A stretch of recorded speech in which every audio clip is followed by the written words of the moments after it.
Ladies and gentlemen, there has only been 2 times in American history that the Supreme Court has ruled that one class of people are not human. First time was the horrific Dred Scott decision. During the days of slavery, thank God, science has caught up to that horrible decision. Common sense, just human decency, and we know what a lie that was. Who can remember the only other Supreme Court decision where human beings were classed, or where not human? What's the other one? Roe v. Wade. Let's continue to pray and work that science and just human decency will also catch up to that decision as well. Well, Tony Perkins is going to come back. Tony, by the way, has been the president of Family Research Council for almost 20 years. Though he is not the first president of FRC, he is clearly the best-looking president. Tony Perkins is well known for his intellect, his brilliance, his dynamism, and most of all, his Tony, I can't make out that last word that you wrote. I'm sorry. Would you welcome back FRC President Tony Perkins?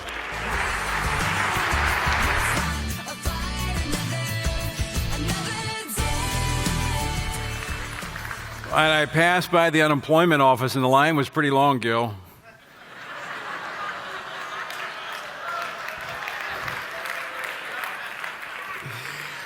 Well, good morning, everyone. How are you doing this morning? It is a great day. It is a great day. Every day is a great day. Some are better than others, but this is a great day. One of the hardest realities in the change of administrations is the loss of some really capable men and women in positions of leadership. It was once said by Paul Weyrich that personnel is policy. And that is so true when you look at the personnel that were in the Trump administration versus what we see today. Our next guest is one of those talented leaders. He was the acting secretary of the Department of Homeland Security from November 2019 until January 2021. During his time at DHS, Chad Wolfe successfully navigated numerous global and domestic challenges to the nation's security, including COVID-19, civil unrest, historic natural disasters, threats to global aviation security, and numerous border and immigration crises, many of which now pale in comparison to the crises we have been witnessing on our southern border under the Biden administration. You know, I have discovered how you can keep this administration away from anything. If you don't want them to attend something, put southern border on it, and they'll never show up.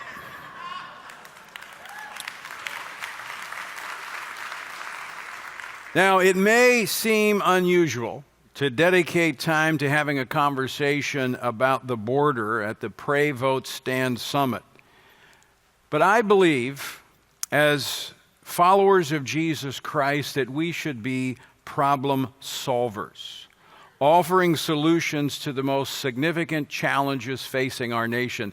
And I'm going to tell you, I've been here over 18 years in Washington, and this is an issue that no one in Congress has been able to solve or had the will to solve.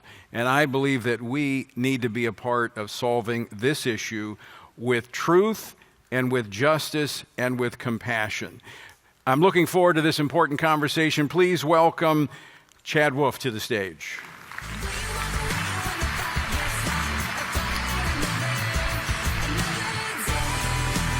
Welcome, Chad. Good.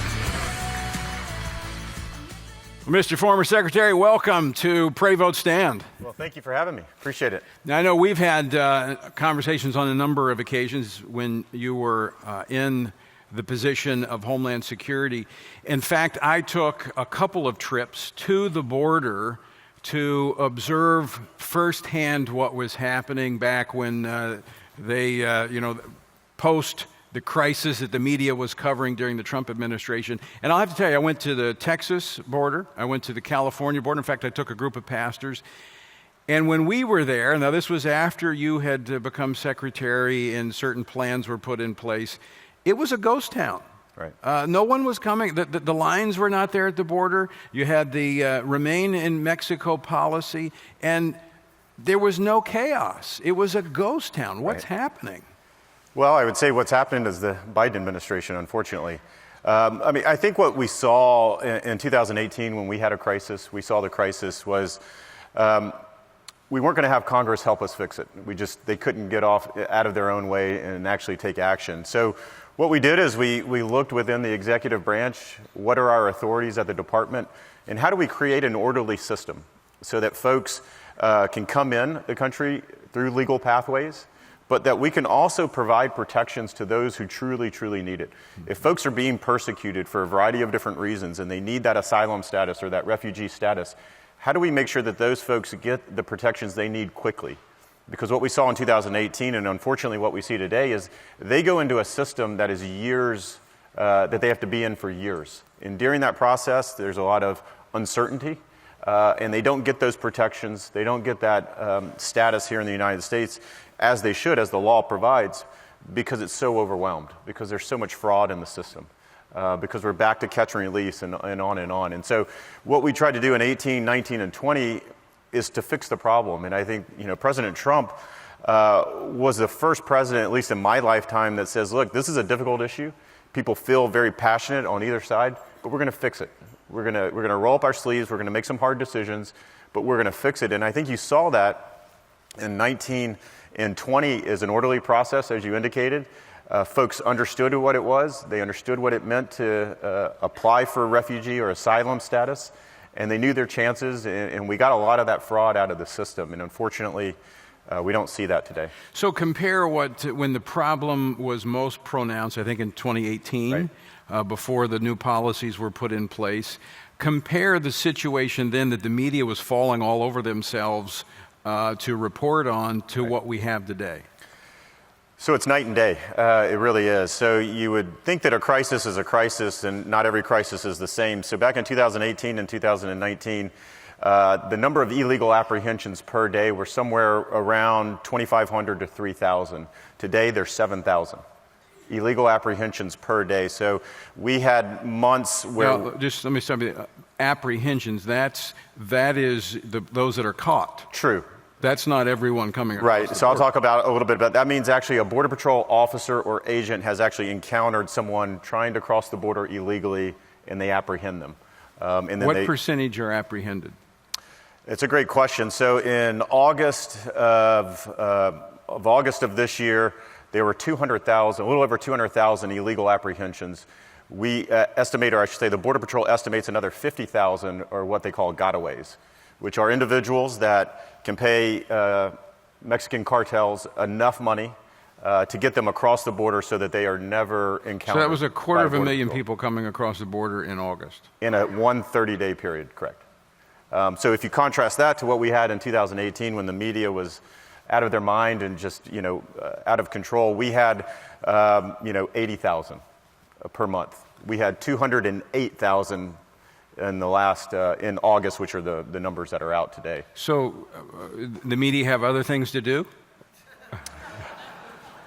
It's not just illegal apprehensions. It's, folks in custody in Border Patrol stations. I think most folks saw, pictures of 15,000 migrants in Del Rio under a bridge. Well, they're under a bridge for a very specific reason, because there's nowhere else to put them. There's nowhere else to put them. Their Border Patrol stations are full. They're at capacity. They're over capacity. And so when you run out of places to put individuals to process them, right? Because when you encounter, Border Patrol encounters them, they fingerprint them, they background check them, right. They try to interview them. They do a number of things where it takes a couple of days to process them. Well, you only have 15,000 folks under a bridge because you've already filled to capacity all DHS facilities along that border. Well, and let me...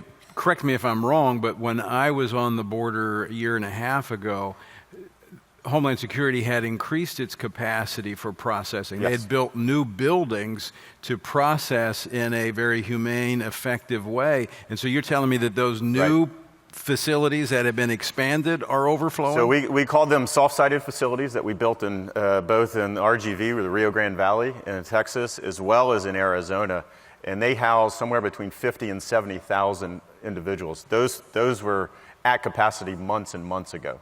Again, August is not just the first month where you see 200,000. You saw that in July as well. You saw 150,000. You know, it keeps going on and on. Each month is worse. So those temporary facilities, were at capacity back in the early summer. So again, they don't have anywhere to put individuals. So that's why you see 15,000 individuals under a bridge in Del Rio. And so when you talk about a humane immigration policy, you know, and the left and others really want to talk about how Trump didn't have a humane immigration policy, I would point to 15,000 individuals under a bridge in Texas, which is not a cool weather state. It's hot, and the only reason they're under a bridge is for shade. You know, sanitation not good. There's a number of things. That's probably the most inhumane immigration policy that I could describe, and that's unfortunately what is being encouraged today. You know, there's another caravan on its way. Okay, encouraged because they are led to believe they can come across the border. That's right. They are encouraged, they are incentivized to say, if you get across that border, you can remain here in the United States, even though you have no legal right, you're not an asylum seeker, you're not a refugee, you're an economic migrant, right? And they want a better life, and God bless them, I understand that, but there's a legal way to do that, and there's an orderly way to do that. And when you don't have that, then you don't have the rule of law. Right. Then you have a whole host of issues along that southern border. Let's talk about who's coming across the border. And again, correct me if I'm wrong, you're the expert. But under the Trump administration with the trade agreement, the USMCA, right, that Mexico is actually, their economy is kind of moving along in a positive fashion, creating jobs. Fewer and fewer of those coming across the border are actually from Mexico. Where are they coming from? So if you look at who's crossing the border today, you have folks coming from 150 different countries today. It's not just Mexicans. It's not just Northern Triangles, right? So that's Guatemala, Honduras, and El Salvador primarily. You have 150 different folks, nationalities and countries represented on who Border Patrol picks up. So the concern that I have today is that this has grown far beyond just economic migrants trying to come here. These are other individuals, bad individuals. These are criminals. These are MS-13 gang members. But these are other bad actors that have figured out a way to get into the country. And so a term that we use a lot at the department are what we call special interest aliens. These are individuals that perhaps are not on a watch list. You know, a watch list is only so good as if you know who is on it and you can justify, you know, and check them. But these are what we call special interest aliens, are individuals that have travel patterns that maybe start in Southeast Asia or start in Africa. They fly into Brazil, then they show up in Colombia, then they show up in Panama, then Honduras, and then Mexico, and then all of a sudden they're encountered at the southwest border. Well, why did you make that journey? And for what purpose?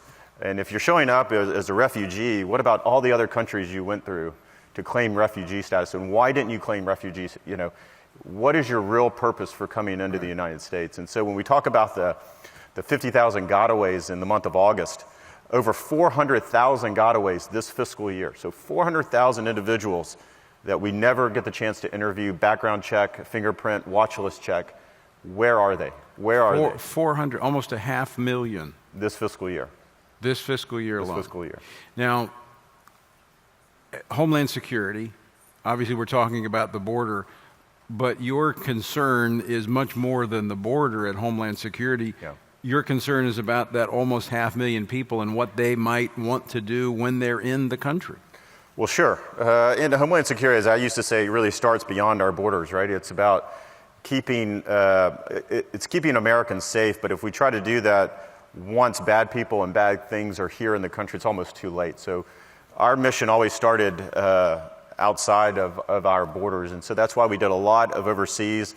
We did a lot with our partners in theater, whether it's in the Middle East, Afghanistan, or elsewhere, on making sure that our allies in those areas had the capacity to check individuals, right? Mm-hmm. So if you go back to 2018, a big concern that we had were foreign fighters coming back from Syria, coming back from the battlefield. Where do they go in Western Europe, and then do they come here in the United States? And what we saw, again, through President Trump's leadership is, as we defeated the caliphate, they no longer had the reach here to the United States as they once had. They could attack U.S. interest in overseas, but we have mechanisms to address that and to defeat that. But the events that we see playing out in Afghanistan today, where the Taliban is now in control, I believe that's going to be another safe haven for terrorism. ISIS-K, Al-Qaeda, and whatever other groups, we no longer have the capacity or the understanding of what they are up to. And in a short period of time, they could have the ability to attack the homeland again. And I think that's what is really, really concerning. So a lot of focus on the southern border from a standpoint of those coming across and the concern about elections and people voting illegally and the benefits and all of that kind of stuff. But there's a national security threat. Oh, absolutely. I mean, that is a bigger concern of that 400,000 that have crossed over that you have no idea who they are, where they're coming from. Yeah. That is a national security threat. It's a great point. I think a lot of people, particularly a lot of the media, will want you to think they're just children and families coming across that border, and that's not the case. It's just not the case. Border Patrol apprehends criminals, child molesters, you name it, up and down the aisle, every single day. They're apprehending these dangerous individuals. And so it's not only criminals, but it's also national security threats. You know, the chief of the Border Patrol just retired, or I should say was fired, because he disagreed with the border policies of the administration. And he'll be the first one to tell you, this is a national security threat. This is not just about humanitarianism. This isn't just about refugee status. This is a national security threat. The number of criminals they pick up, the number of known and suspected terrorists that they are encountering every day is growing. It's not diminishing, it's growing. And it only makes sense when you have 200,000 folks crossing that border illegally. You know, the bad actors and our adversaries can get embedded in that flow. It's just a numbers game at that point. And at the end of the day, they are opportunists, our adversaries, and they're going to take advantage of an opportunity that awaits. It kind of cascades, because when you have this rush across, the Border Patrol agents have to be dealing with the children, the unaccompanied minors, and so the bad actors are getting through in the other sectors because they're tied up dealing with these other issues. That's exactly right. I watch a lot of football. You fake it to the right, but the play is on the left, right? And so if you flood the zone in one part of the border with 15,000 Haitians, which may or may not be a national security threat, but they require all of Border Patrol resources to converge, well, what happens? Then you leave miles and miles of the border wide open. And that's what we had. We had there in the Del Rio sector. So the border's cut up into different sectors. In the Del Rio sector, when those Haitians came over, you had a flood of Border Patrol personnel. That entire sector was not being patrolled. And so you had days upon days of very little Border Patrol folks, what I say are on the line, doing that national security mission, making sure they're keeping bad people, bad drugs, and bad contraband out of the country. They weren't there. They didn't have the personnel. And so, we have individuals in the administration today that still won't call it a crisis. Still, to this very day, will not call it a crisis. They'll call it a challenge.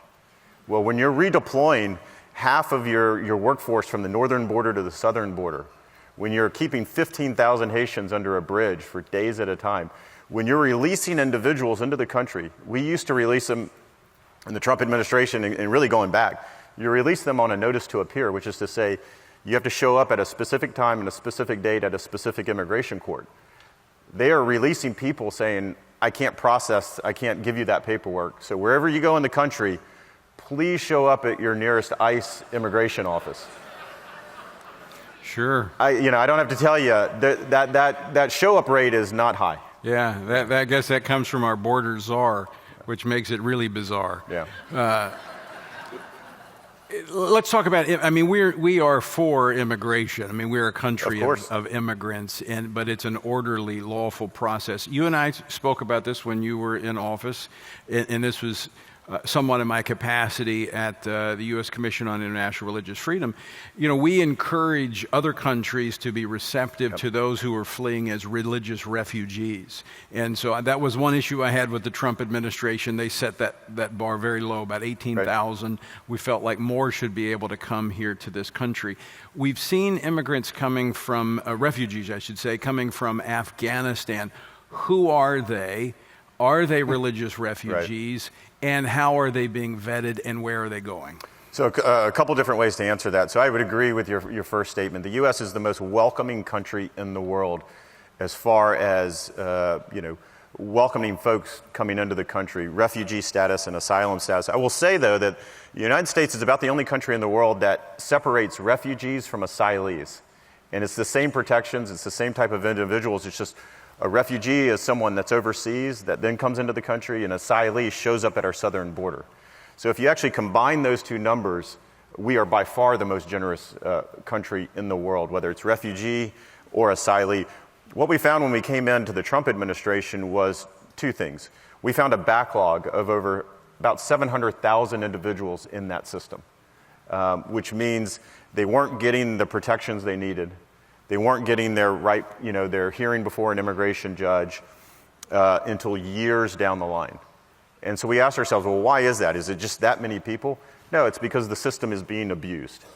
It's being abused by folks coming in, claiming one thing, knowing that they don't ever qualify, but staying in the U.S. and then eventually into the shadows, and we never hear from them again. And so the question is, and our challenge was, how do we reform that system so that folks from overseas, from Afghanistan, from other places, Central America, South America, who are really in need of these protections could get them as they should under U.S. law, but that we could root out the fraud that everyone knows is there. And so the Remain in Mexico program, particularly on the southern border, was one way to do that, and we saw it working. Mm-hmm. We saw people coming to the border, being made to wait in Mexico, and they said, well, I don't want to wait. Well, if you're truly fleeing for your life, you'll wait. But if you're just an economic migrant and you want to abuse the system to get into the United States, you're not going to wait, because that's not really what you're designed to do. But when we talk about folks coming back from Afghanistan, the concern that I have is it's not only the type of individuals we're bringing back, but the checks that we are doing on those individuals. So there's been a lot of talk about special immigrant visas, right? Those are our translators and others that helped U.S. military. Very small fraction, single-digit percentage, those are the individuals in the United States today. The vast majority of folks that you see at military installations still are regular Afghans, which is fine. Those individuals are much more difficult to do these checks on. The special immigrant visa folks that have worked with the military for years, and we know more about them than most. But when you have to validate an Afghan passport or an Afghan birth certificate here in the United States and you don't have assets on the ground, it makes it more difficult. So really trying to vet these folks in a matter of days or weeks when that system was designed to take upwards to 12 to 18 months. Yeah. My concern is corners will be cut. We'll miss certain things, and I think we've already seen some reporting, in Wisconsin and Texas about some of these refugees not, perhaps the screening wasn't done the way it should. This is beyond the scope of Homeland Security, but you're no longer the secretary, so I can ask you a question and you can be candid. I think one of the hesitancies that many Americans have is that when individuals come to this country, our system of assimilation is not working. And so instead of that melting pot, which is now a politically incorrect term, so let me say it again, melting pot. For those lefties watching online, that was a trigger.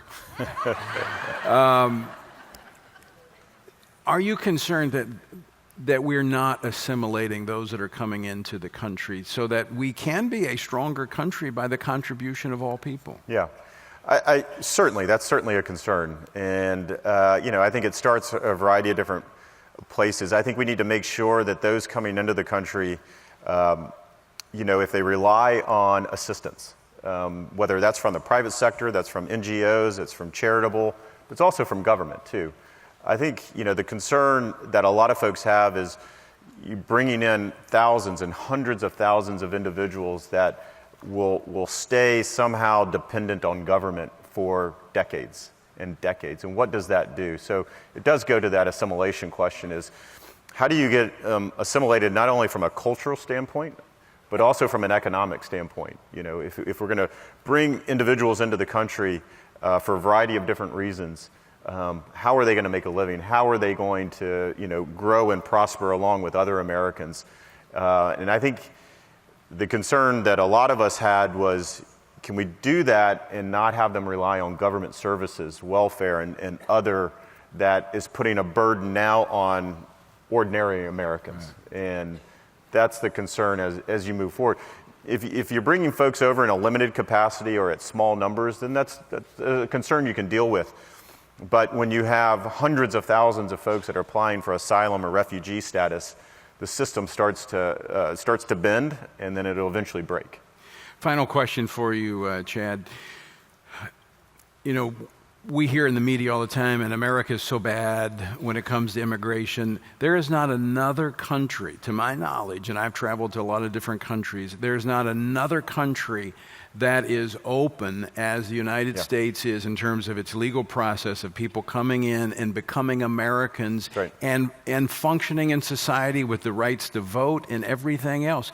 You'd name me other countries, and I bet you can only name a handful that are even in the same neighborhood as America when it comes to how open and welcoming we are. Well, I think that's right. And, you know, as during my time at DHS and acting secretary, I traveled. We would talk with a lot of our allies and folks in Western Europe, Africa, and Australia, and other places, and they would always say that, you know, how does your system work? How do you do this, you know? We would talk to them about the good stuff, and then we'd say, well, we've got some problems too. we've got to deal with that. But you're absolutely right. I mean, you know, it's a wonderful country. It's why everyone wants to come here. Even now they want to come here. Even after everything else, they still want to come. There's a legal way to do that. We have over 80 different visa programs that an individual can apply for and to come to the United States on. Whether you're a visitor, whether you're a business, whether you're just a tourist, or you're an H-2A worker, you're an agricultural worker, you're a high-tech worker, a variety of different ways to legally come to the United States, contribute, make money, stay here if you want to, or leave and go back home. And those are set up for a reason, and you vet those individuals, you background check, you know who's coming into the country from a security perspective. But when you don't do that and you have a breakdown on the border that we see today, you have a breakdown in Afghanistan that we saw as far as the withdrawal, then that opens up security concerns for the United States and for the homeland and for the millions of Americans that are living here that want to help these individuals, but they also want safe communities. They want safe schools. They want to be able to walk down the street. And that doesn't happen by chance. Right. That doesn't happen just because everyone wants to get along. It happens because a lot of people go to work every single day trying to protect Americans. And you don't hear about them. Media will never do a story on them. But whether it's the 250,000 at DHS or whether it's the intelligence community or folks in DOD and other parts of the government, go to work every day looking out for the security of the men and women of the United States. And when you see things going on like the southern border, it's heart-wrenching. Chad Wolfe, I want to thank you for your service to our country, and I want to thank you for joining us today. Well, thanks for the invitation. Appreciate it. Thanks so much. Good to see you. Thanks.